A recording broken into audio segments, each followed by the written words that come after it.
Армысыздар ардақты ағайын. Бүгінгі подкасттың жүргізушісі мен теолог Орынғалиев Ринат, және де бүгін бізде қонақта елімізге белгілі исламтанушы, көп таныстыруды қажет етпейтін Арман Қуанышбаев. Ұстаз, қош келдіңіз. Қош көрдік. Ұстаз, енді бірден сұраққа кіріссек, жалпы енді қазір өзіңіз де байқаған шығарсыз, бұрынғы уақытқа қарағанда уағыз насихаттар қысқа форматта болсын, жалпы осындай подкаст форматта болсын, азырақ тыңдалып жатады. Бұның мәні неде деп ойлайсыз жалпы? Уағызшының өзгергені ме, әлде қазір аудитория, жамағат өзгеріске ұшырады ма екен? Ассалаумағалейкум. Енді құрметті бауырлар, құрметті тыңдармандар. Енді мынау подкастымыз, мынау отырысымыз жақсы өтсін деп Алладан тілек тілейік. Негізгі қазіргі кезде уағызшы да, оны тыңдарман да өзгерді. Оған енді түрлі факторларымыз бар. Сыртқы, ішкі деген. Солардың біреуі қазір мынау жұрттың уағызда 1 минуттық бірнеше секундтық дәрежеге жеткендігі, оны мынау психолог ғалымдарымыз айтады. Бұрын адамды бір белгілі бір дәрежеде фокусын, енді өте қысқа дәрежедегі фокусты ұстап тұру 7 секунд, 8 секундқа шейін баратын. Қазір сол өте кішірейіп 3 секундқа шейін түсіп кетті дейді. Сол үшін тіпті қазір кезде мынау маркетинг саласында бір фокусты жұрттың бәрін бір зат сату үшін, немесе бір өзіне жаңа жарнама жасау үшін алғашқы 3 секундын өзіңе қаратып алсаң, алып қалдың, алып қаламасаң өтіп кетеді деген сөздер бар.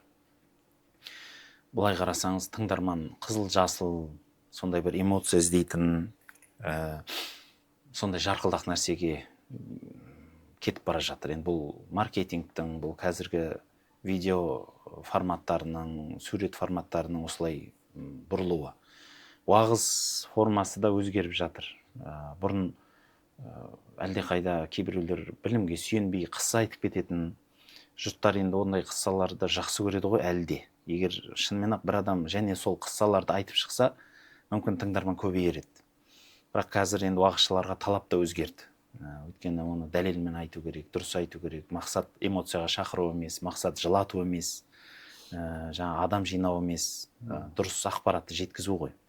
Сол үшін кейбіреулерде енді расында да мынау жеткізудің әдістері, жеткізудің бір өзінің бір тәжірибесі кейде аздық қылады, кейде бір өзгеше болып жатқасын өзінің тыңдарманын таба алмай жатады. Сол үшін екі жақтан да ол бар нәрсе. Жақсы, ұстаз, Алла разы болсын. Енді жаңа сөзіңізде тілге тиек етіп кеттіңіз жарнама туралы. Жалпы адамдар қазір қызылды, жасылды дүниелерге де қызығып жатады.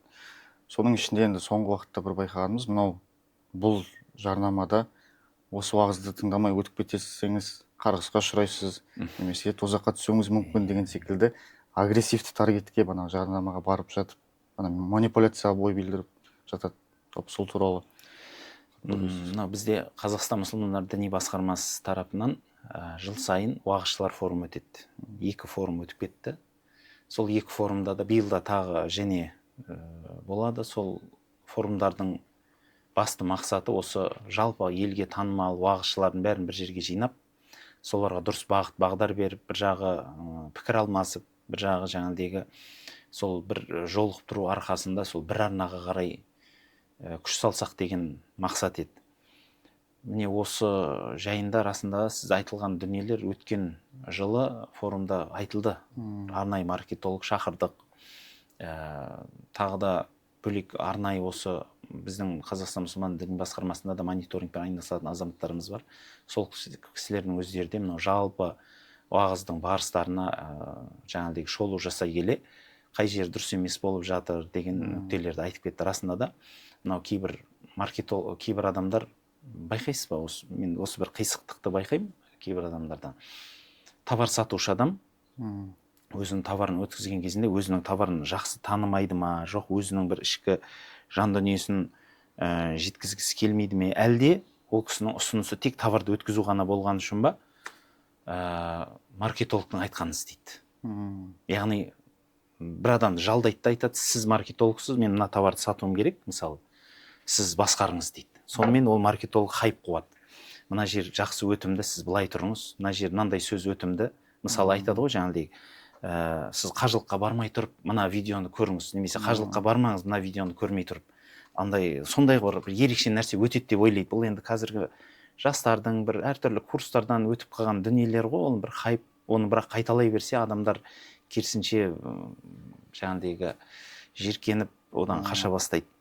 Бірақ осы нәрсені көп адамдар түсінеді ме, түсінбейді ме? Негізі маркетолог ол бас маман емес, жәрдемші маман ғой. Яғни уағызшы адам өзінің уағызын айтып жатқан кезде маркетологтан жай ғана ақыл сұрай алады. Мен қалай жаңағыдай осы бағытта осылай жеткізгім келеді.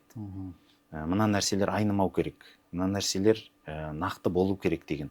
Содан кейін барып маркетолог соны былай көрейік деп соны реттейді. Бар нәрсені түрін, реңін бұзбай жеткізуді. Мысалы, бұл керісінше кейбір бауырларымыз маркетологты алға қояды да. Тізгінді соған берген үшін ол хайп қуа бастайды. Жаңағыдай жұрттардағы ең өтімді видео деп іздейді де, ең өтімді видеолар, мысалы, ол енді шетелдің көрермені біздің көрерменге келмейді ғой. Немесе біздің жастардың арасындағы бір кейбір өте өз басым онша бағалай бермеймін, төмен әзілдер қосылған бір өтіп жатқан видеолардың форматын, жаңа көрінісін алып, соны уағызға салғысы келеді. Немесе сауда саттықтағы товарға соны салғысы келеді. Жарайды, енді бір товардан сөйтіп сатылғандығында тұрған еш нәрсе жоқ шығар, оның түпкі мақсаты ол кісінің сату болса, ал бірақ кейбіреулер товардың жанында құндылық сатқысы келеді ғой. Мысалы айтайық, жайнамаз сатам дейтін шығар. Жоқ, мысалы бір қазақы бір дәстүрді не қылатын, мысалы сандық сатқысы келетін, көрпеш сатып, соның жанында бір хайп қосқысы келеді да біреулер алып келіп. Осы себептен расында да жаңағыдай дұрыс емес нәрселерге барады. Біз уағыз нелерінде осындай ұжымдар қосылып басымыз бірігіп жатқан кезде осы мәселелерді арасында да айтамыз. Маркетолог мәселелерін қолданғанда шариғат шекарасынан өтпеңіздер, шамаңыз жетсе әдеп сақтаңыздар, бұл жеткізу біздікі бөлек дегендей мағына қыламыз. Сол үшін енді расында да кейбір азаматтарымыз мүмкін ол форумға барса да көңіл бөлмейді ме, әлде сол маркетологқа тізгінді беріп қойып, соның соңынан еріп жүргендері де бар. Сөз енді ол кейбіреулері бана сіздер секілді форумға қатысып кеңесіп жүрген азаматтар болса бір сәрі, кейбіреулері білесіз, діннен алыс адамдар да дін туралы әңгіме айтып, бағанағыдай әртүрлі айыппұлдарға да ұшырап жатады. Тіпті парақшалары жабылып, жалпы осы жерден заңды бір сұрақ туындайды. Қарапайым кез келген мұсылман өзінің дініне мысалы шақыру үшін дінді қалай уағыздаса дұрыс болады жалпы? Әлде мүлде айтылмау керек па бұл? Тек қана бана құзыретті уағызшыларда деген секілді. Негізі әр нәрсенің, мынау қазақта сөз бар ғой, әр нәрсенің өзінің маманы жасасын деген мағынада, мынау шымшық сойса да қасапшы сойсын деген сөз бар. Біріншіден, әрине, әр істің өзінің мамандай сөйлеу дұрыс болады сөйлегені. Ал енді қазір кезде расында да біреулер блогер болғысы келеді, немесе бір кішкентай аудитория жинаса өзін блогер санап кетеді, немесе түрлі жерлерде мүмкін тіпті діни білім алған шығар, бірақ ол әлгіндей кейбір шекараларды біле бермей, немесе сол форумдардың арасында қатыспай қалады, шақырған кезде келмей қалады, түрлі жағдайларменен мысалы расында да жеткізуі дұрыс емес болып айыппұл арқалап жатады.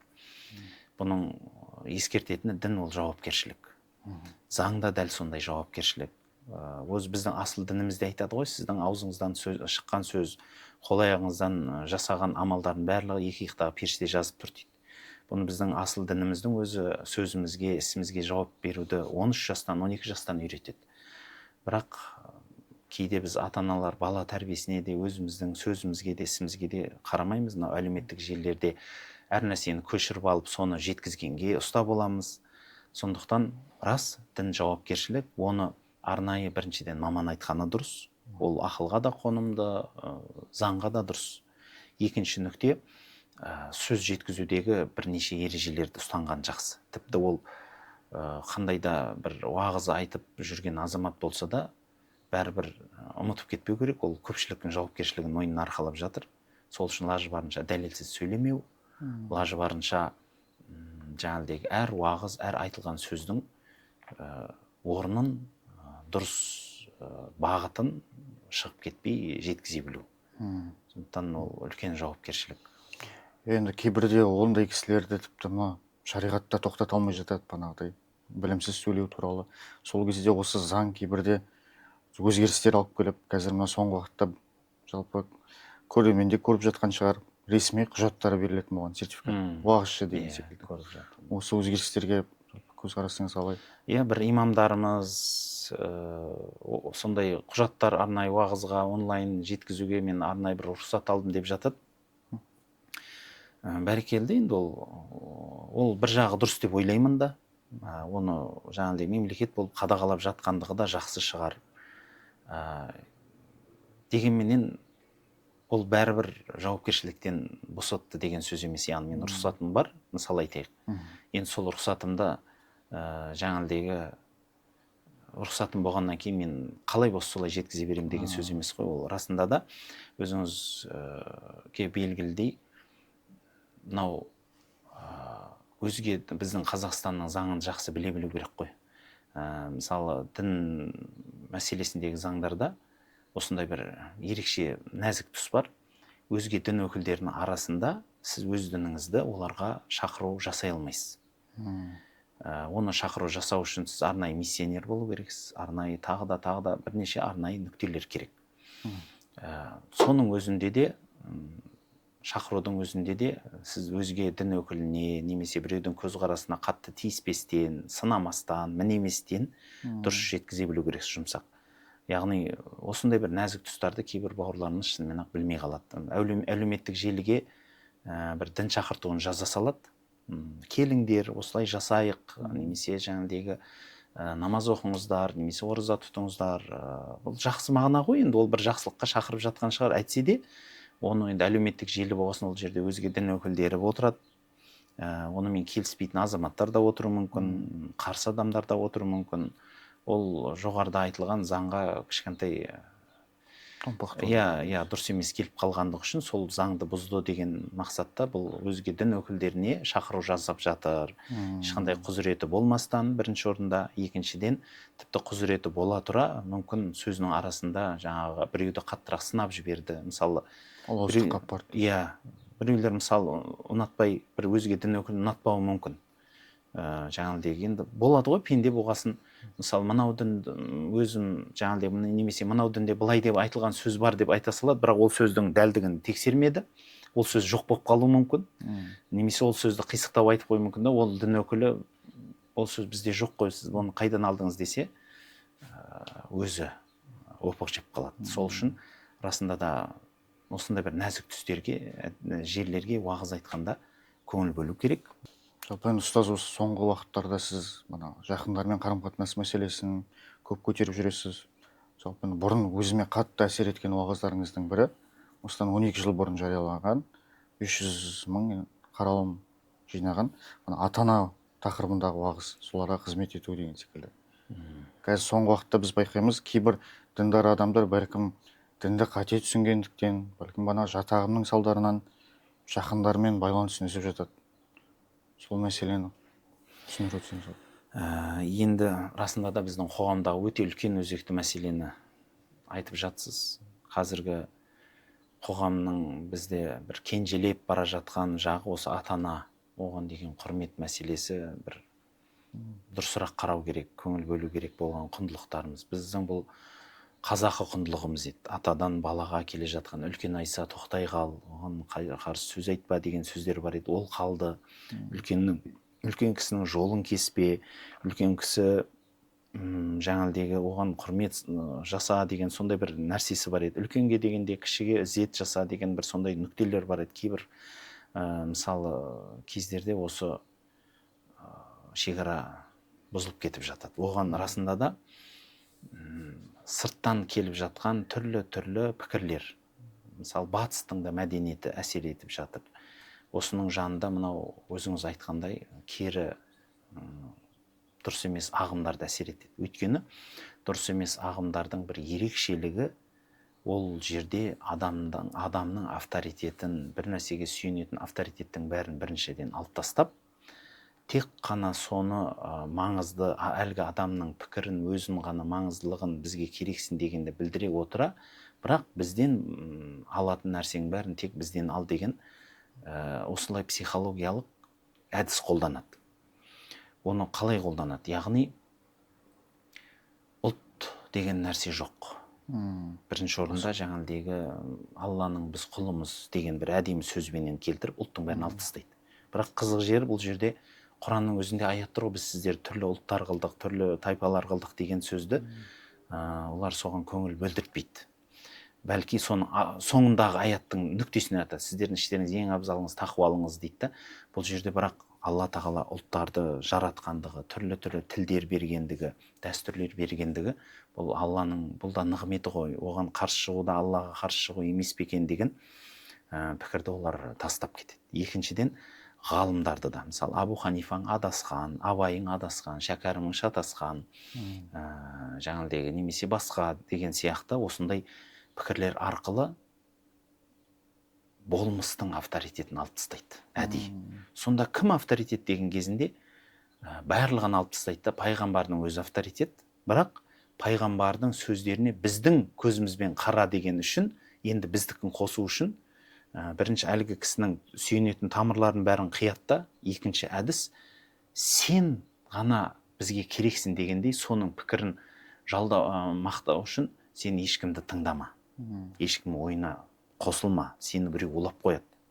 Одан гөрі жаңағыдегі сен ойыңды, миыңды таза ұста деген мағынада жаңағыдегі оның блок осылай, мысалы қараңызшы, бірінші тамырының бәрін қиып, екінші ешкімнен алмайтын қылып әптен тұмшалап, оқшаулап алғаннан кейін, адам енді қысылып бастағаннан кейін оған айтады да, жаңағыдегі біз саған шын ақиқатты көрсетеміз және сен шынымен ақ сол ақиқаттасың. Егер бірақ жоғарыдағы нәрсемізді ұстансаң, яғни сен ары қарай ізденбеу керексің. Яғни мысалы халықта да сөз бар ғой, әділеттік үшін адам екі пікір таласып келген адам екеуін де тыңдау керексіз. Мысалы, сіз білмейсіз ғой, бір адам келіп біреуді жамандап жатыр, ол осындай. Бұлай ол кісінің сөзін тыңдасаңыз бір қандай бір керемет сөздер ғой енді. Ойлайсыз, мынау адам деген сұмдық жауыз екен ғой дейсіз. Бірақ сіз екінші адамды тыңдамай қателік жасап жатсыз. Сол екінші адамды тыңдағаннан кейін сізде мына жердегі сурет болып жатқан уақиға сәл бөлек ашылады. Дәл сол сияқты бұл кісілерде сондай ерекшелік бермейді. Яғни қазақы дәстүр, қазақтың мысалы Абай сынды, Шәкәрім сынды, Мәшһүр Жүсіп сынды бабаларымыздың сөздерін жоқ айтады, олар адасып кеткен. Ал жарайды, енді Абу Ханифа ше, біздің имамымыз, жоқ, ол да қателесіп кеткен, оған хадис жетпей қалған.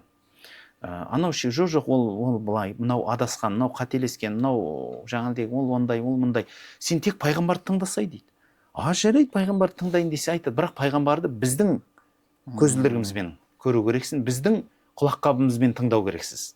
Басқалар арқылы жоқ. Сонда ғана сен тура жолда боласың, сен қазір тура жолдасың. Бірінші қолдап қояды, бірақ мынаны ұстау керексің деп, яғни былай айтқан оқшаулап, тамырын кесіп осылай қылады. Жоғарыдағы сұрағыңызға енді ұзақ болып кетсе де айтып жатқаным енді жамағат дұрыс түсінсін деп. Міне осындай әдісті қолданғанның себебінен адамдар уланады. Жоғарыда айтқанымыздай ата-анаға деген құрмет, жақынға деген құрмет, үлкенді сыйлау, сыйламау, бала шағасының арасындағы проблемалар, отбасы құндылықтары деген осының бәрі жойылып кетеді. Мысалы өзіңіз байқап жатсыз, ажырасу деген өте көп. Бүгін қосылады, некелесіп алып жатыр, қарасаңыз, сәлден кейін басқа келіншек алып жүреді, одан кейін тағы біреуін алып жүреді. Анау кісі 3 баласы болса, 3-еуі 3 адамнан, 4 баласы болса, 4-еуі 4 адамнан. Ажырасу да оңай, бірақ былай айтқанда әке, ана деген құндылық, отбасы деген тұрақтылық, балаға деген дұрыс тәрбие, ондай бағытталмаған. Кейбір әйел кісілер шынымен ақ өзінің бір эмоциясын қуалап жүреді. Соны дін атыменен. Кейбір ер кісілер өзінің нәпсін арқасынан жүреді соңынан. Діннің артымен былай қарасаңыз, ортада ол да ата-ана ғой. Мысалы, ол ондай баласына, өзінің отанына, отбасына осылай құрметсіз жасағасын, оны кім құрметтейді? Және ол өзі ешкімді сыйламай үйренгеннен кейін баласынан қандай сыйлауды талап етеді. Баласы да дәл сондай болады ертең. Ол оны ойламайды ғой қазір жастық шақпен. Мен ата-анам маған намаз оқымады, ол кәпір. Ондай болса мен оның айтқанын жасамау керекпін. Жаңағыдегі Абу Ханифа қателесіп қойған. Біздің бабаларымыз, аталарымыздың жолын бәрі қателескен. Онда тек қана бір адамның көзілдірігі, тек қана бір адамның құлаққабы, біз шариғатымыздың өзі айтады. Қараңызшы, 4 мазхаб бар. Негіз мазхаб одан көп, бірақ біздің күнімізге жетпеген мазхаб 4-еу болса, сол 4-еуі де дұрыс. Және оның арасындағы таластар біздің мейіріміміз, кеңшілік. Ғылым қуып, ізденсең ғалым адамнан үлгі ал. Ғалымдарды сыйла, олардан әдебін ал көбінесе. Деген сияқты сөздер оларда айтылмайды. Жаңағыдегі келген керек адам керек кезінде тыңдалады да, керек емес кезінде лақтырып тастап кетеді. Міне осындай бір жат ағымның енді қозғалып кеткесін болып жатыр. Осы жат ағымның әсері расында да өте қатты ауыр. Ол енді мен бұны бір жастарымыз оған кетіп қалмаса, тыңдарман адам лажы барынша салауатты, дұрыс өзіміздің мынау бабаларымыздан келатқан жолға қарай көңіл бөлсе екен, көзі ашық заманда көзін ашып сауаттанса екен деген мағынада айтып жатқан. Өте ашықтап жақсы айтып өттіңіз ұстаз. Біз енді бана айтып өттіңіз ғой, солардың бір себебі жат ағымдар бағанағыдай жақындармен байланысты үзіп жатыр деп. Сол біз бұрынғы буын, мәселен сіздердің тыңдаушы жамағаттарыңыз жат ағымнан сақтану үшін, дәлел дәйекті үйрену үшін сіздердің уағыздарыңызбен діни білімін жетілдіріп жататын. Енді қазіргі зумерлер дейміз ба, жастар дейміз ба, бұларда бір қандай ерекшеліктер байқадыңыз жалпы тыңдармандарда?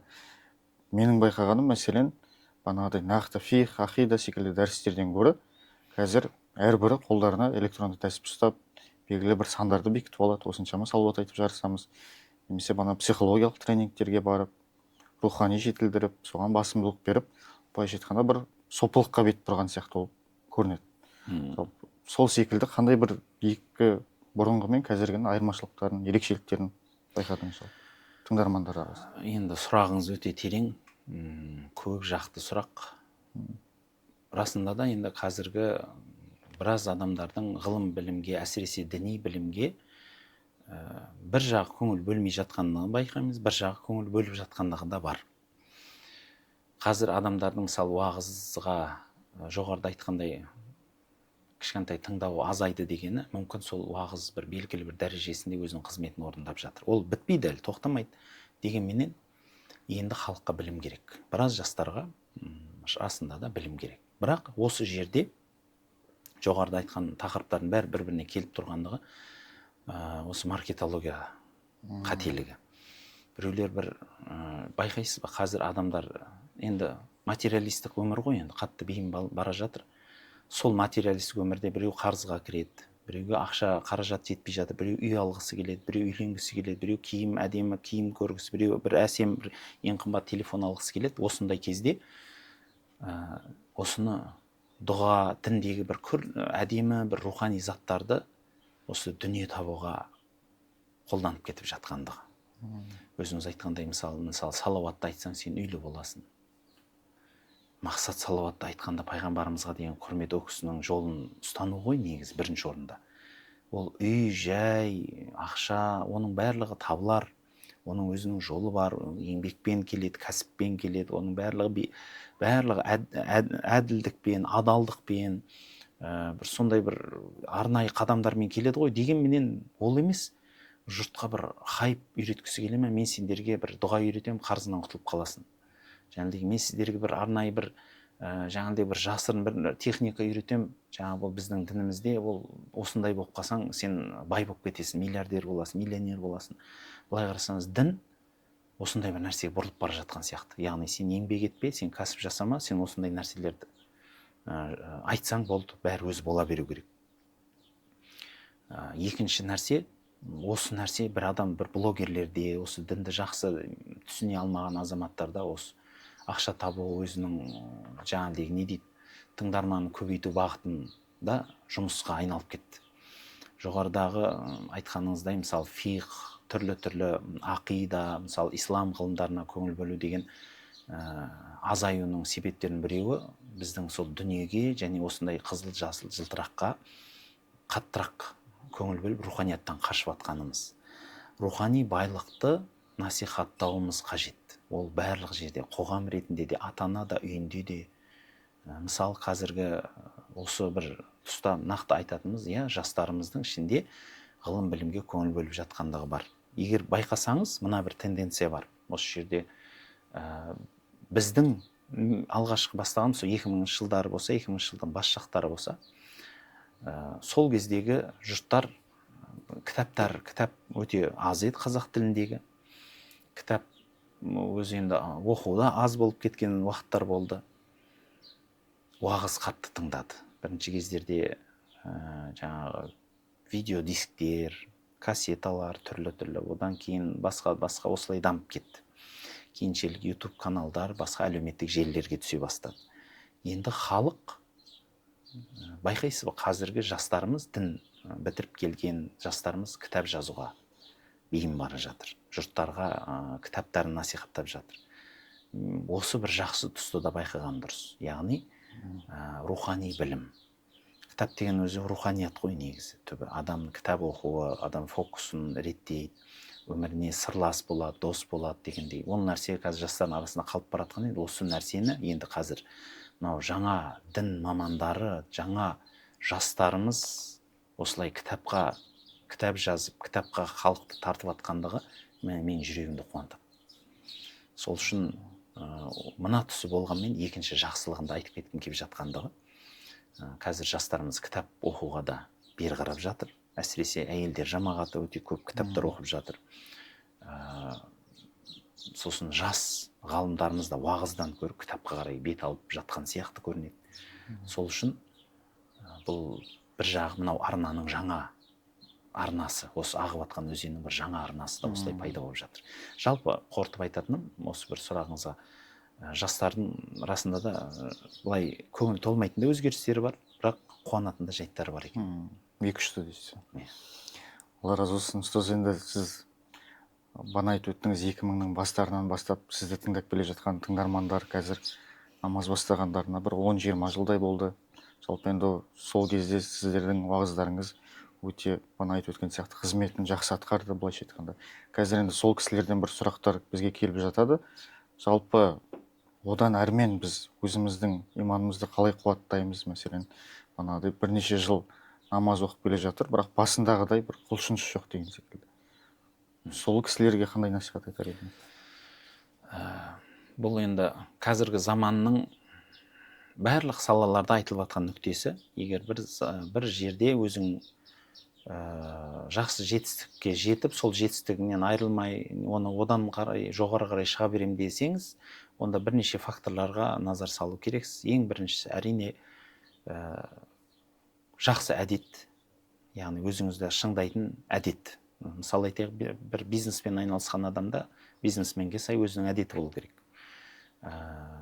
Жаңағы спортпен айналысқан адамда арнайы спортшыға деген, чемпионға жетерлік деген бір әдеті болу керек.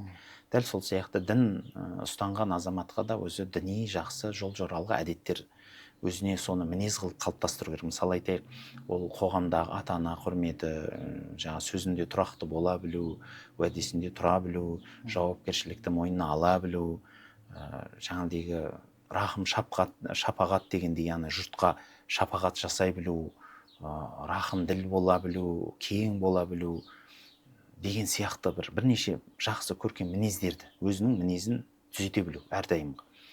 Бұл әрдайым жетістікке жететін себептердің біреуі. Екінші нәрсе орта. Адам ортасын өзгерткен сайын қоршаған ортасын өзінің өмірлік алып жатқан нәрі де өзгере береді.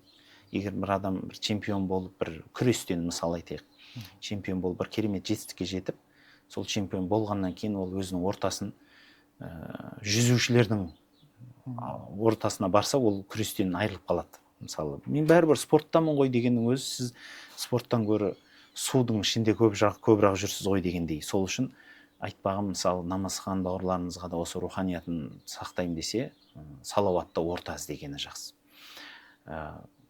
Үшінші бір ерекше нәрсе, адам ниетін жаңартып тұруы қажет. Яғни адам өзі түрлі, бұл қазір ақпараттардың топырлаған заманы ғой. Ойлайды адамдар, маған ақпараттың бәрі жетерлі деп. Жоқ, ақпараттың көптігі оның ақпараттың дұрыс екендігіне дәлел емес. Бәлки дұрыс ақпаратты дұрыс жерден ала біліп, екіншіден өзінің ниетін қайта жаңарта білуі. Ниетін қайта жаңарту дегеніміз ол өзінің мақсатын өз-өзіне қайта-қайта айтып қой. Бұны психологтар да аффирмация дейді, басқа дейді. Оның мақсаты адам түрлі-түрлі ойлар, пікірлер, жаңалықтар естіген сайын өзінің бағытын өзгерткісі келіп отырады. Сол кезде ана бағытқа қарай отыра, соған қайда бара жатқанын есіне түсіріп, жаңағыдай жаңылмай, кейде шаршайды, кейде түрлі жағдайлар болады, ауырады дегендей науқастан. Осы кездерде айнымас үшін жолдан ниет жаңарту. Ең соңғы нүкте жаңа жоғарыда сәл бастап қойған нәрсе білім. Әрдайым өзі білім алуды тоқтатпау керек.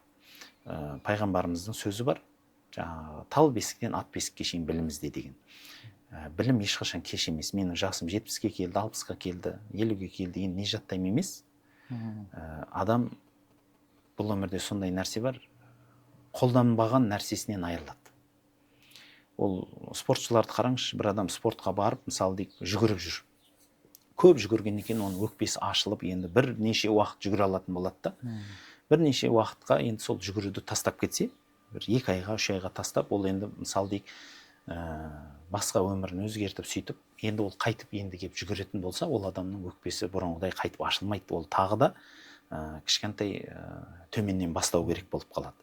Тіпті төменнен бастағанның өзі, адамда денесінің өзінің бұрынғы жаттыққаны бар, тез келеді ғой дегеннің өзі, тез келгенменен бұрынғы дамуындай болып, даму үшін оған 2 есе күш қажет бола бастайды. Дәл сол сияқты біздің асыл дінімізде де адам өзінің білімін дамытпаса, жаңағыдай жаңалықтардан құр қалмай, өзінің сол жаңағыдай жаңа хадис ізденіп, жаңа бір пайғамбарымыздың тарихын қайта-қайта оқып, бір жаңағыдай жаңа фиқх кітабын оқып, бір ұстаздардан тәлім алып, соны өзін жаңартып отырмаса, ол ескіреді, және де ол осылайша кейіндеп қалады. Ал мен айтпағым, мысалы адам бір нәрсесін қолдан бір жерін, бір затты, Құдайдың берген затын қолданбаса, содан айырылады дегенім, денсаулықта сондай. Адамның миы да сондай. Егер адам миын қолдануын азайтса, мысалы жаңа ақпарат тауып, оны жаттап, оны қайтып айтып беріп, бұрын біздің қазақтың ауыз әдебиетіне айтыңызшы, жұрттардың бәрі келіп, мысалы үлкен жыраулар келіп өлең айтып берсе, құймағұлақ соны естіп алып бір-біріне жеткізу ауыз әдебиетін. Немесе жұрт одан кейінгі дәуірде кітап оқуы осылай болды да 90-шы жылдар қатты астан-кестен дүние болып, жұрт кітапқа қарамай кетті. Жаңа ақпараттың бәрін телефонға қалып қойды. Сосын мынау жасанды интеллект шықты. Телефон шыққаннан кейін жұрттар жаттауды қалдырып, қазір жастарымыздың өзі жаттамайды. Ана телефоннан сұрағанды жақсы көретін болып қалған. Шын мәнінде ғылым білім адамның басында тұрады, қалтасында жүрмейді ғой. Сол үшін осы бір қателіктен кейін адам қартайған кезде, егер жаңа ақпаратпенен өзінің миын қайта-қайта дамытып отырмаса, ол кісінің миы да тоза бастайды. Жаттау қабілеті де өшеді, миы да тозады, қол аяқта семейді. Сол үшін айтпағым, осы бір 4 үлкен фактор адамды жаңағыдегі дұрыс бағыттан айырылмауына және әрдайым жетістікке жетіп отыруына себепкер болады екен. Жақсы ұстаз, енді сіз үлкен буынға да, жастарға да керемет насихат айтып жатырсыз. Енді осы жерде сізге ойыңызға толып жатқан, жалпы өзіңіздің бір бөлісер ойыңыз бар ма бір? Иә, ол айта кететін дүние өте көп қой, дегенменен көкейімде жүрген өте қатты бір тұсым. Мен жақын алыс шетелдерге де барып жүрмін.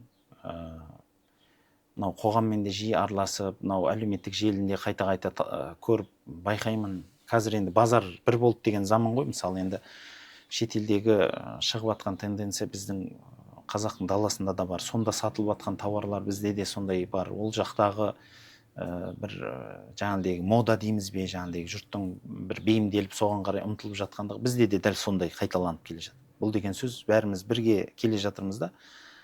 Осы бір тұста ерекше бір көңіл бөлетін нәрсе, мынау президентіміз айтқан сөзде ол өте керемет дүние. Мынау біздің қазақтың қарапайым құндылықтарын ұмытып баратырмыз. Осы шетелдерге барып көріңізші өзіңіз де, мысалы Европаға барыңыз, Америкаға барыңыз. Соларды біз дамыған елдер деп санаймыз ғой, ең алға тартатын елдер. Сол алға тартатын елдердегі көп адамдар соның енді әртүрлі нәрсесін алып келіп жатыр, бірақ сол жердегі біздің соған ұқсап бара жатқандығымызды көре тұра, кімге ұқсайды екенмін деп сол елдерді сын көзбен қарасаңыз, сол жердегі жетіспейтін құндылықты көресіз. Ол рухани құндылық, дәстүр құндылығы жоқ. Яғни бір халықтың өзінің бір тілін сақтау, өзінің рухын сақтау, халықтық рухын сақтау деген нәрсе жоқ. Ата ананың құрметі азайып кеткен көп жерлерде, осы шетелдерде. Әсіресе жаңа жеке бастан қамын ойлағаннан бір адам екінші адамды тыңдамай қойған. Бізде ағайын туыстағы былай араласып, етене араласып, той жиындарда отырып қалып, бір-бірінің жағдайын сұрау деген қалған. Қазір де қалып бара жатыр ғой қазір.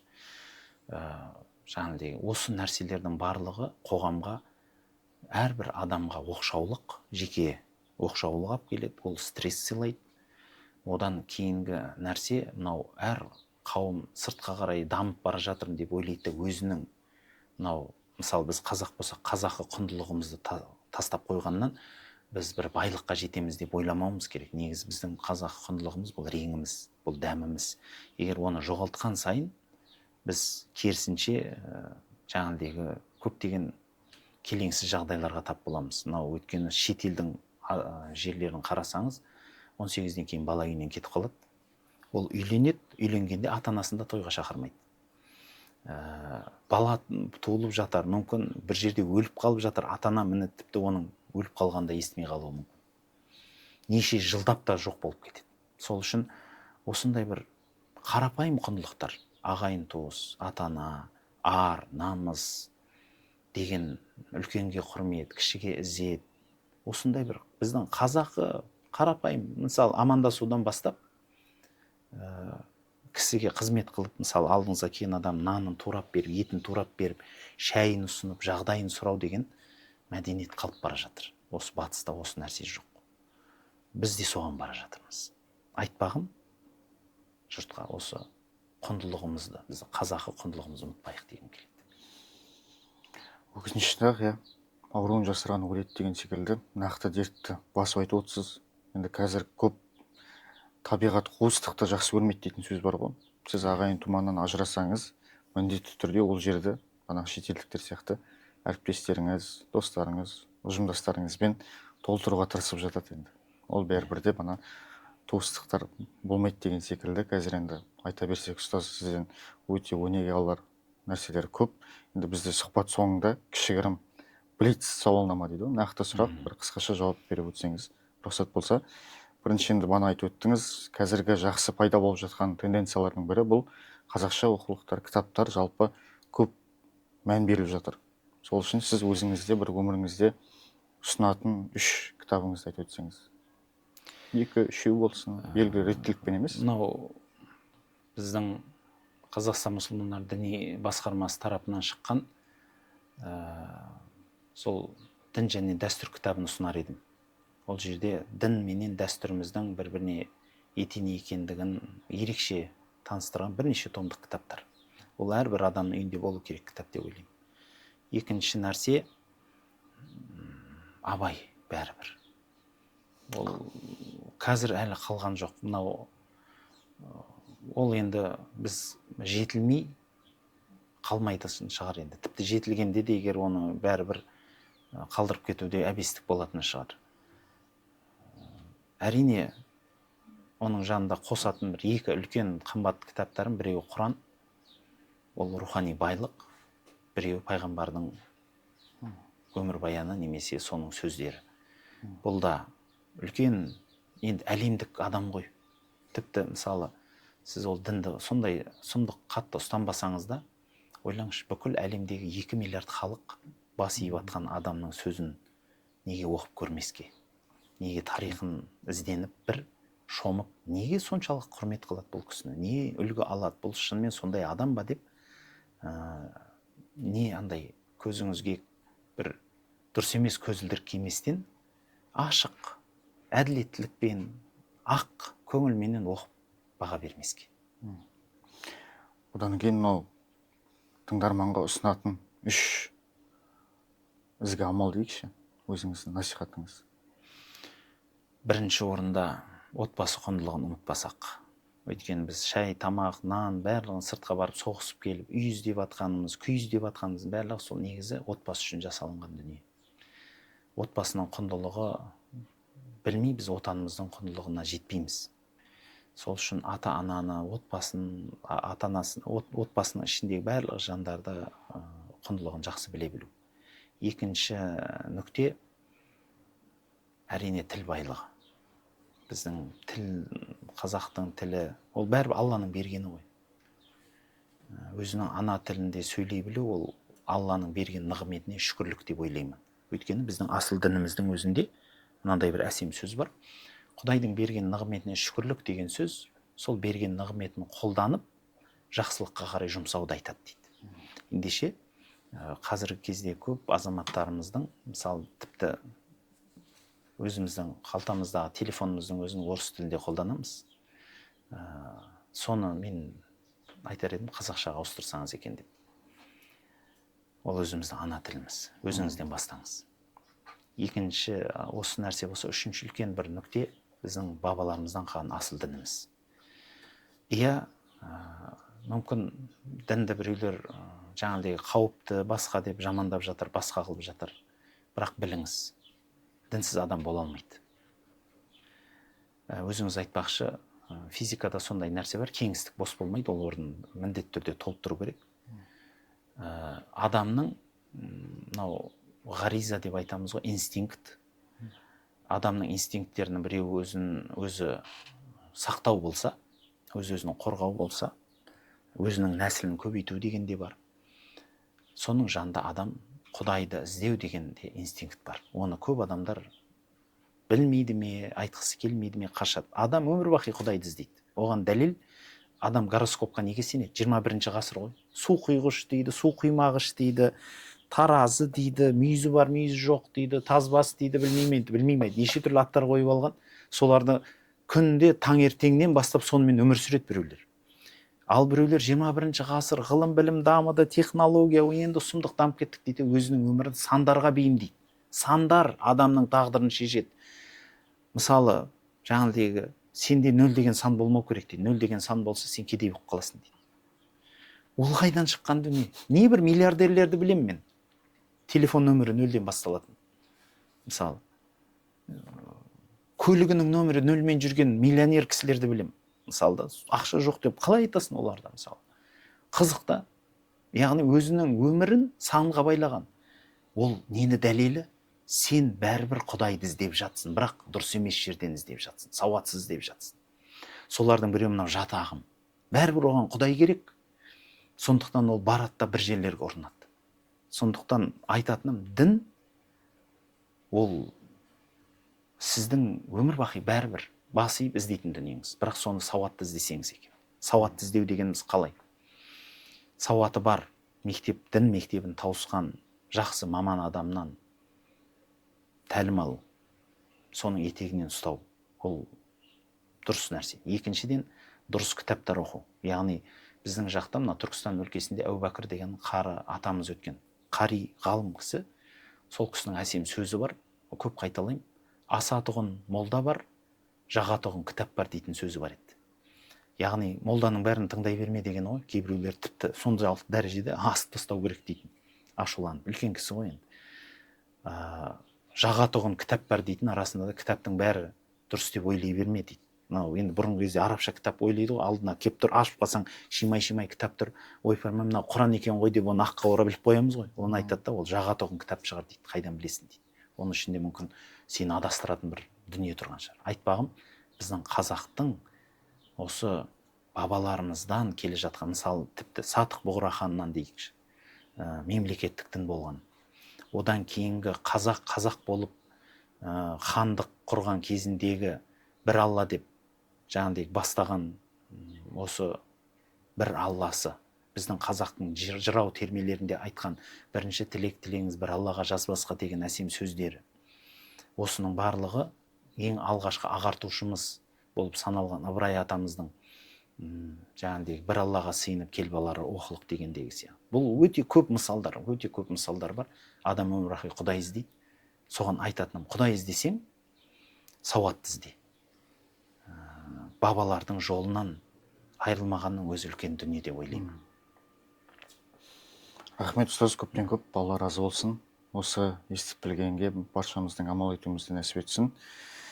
Келесі жеңісті күндерде жүздескенше аман сау болыңыздар.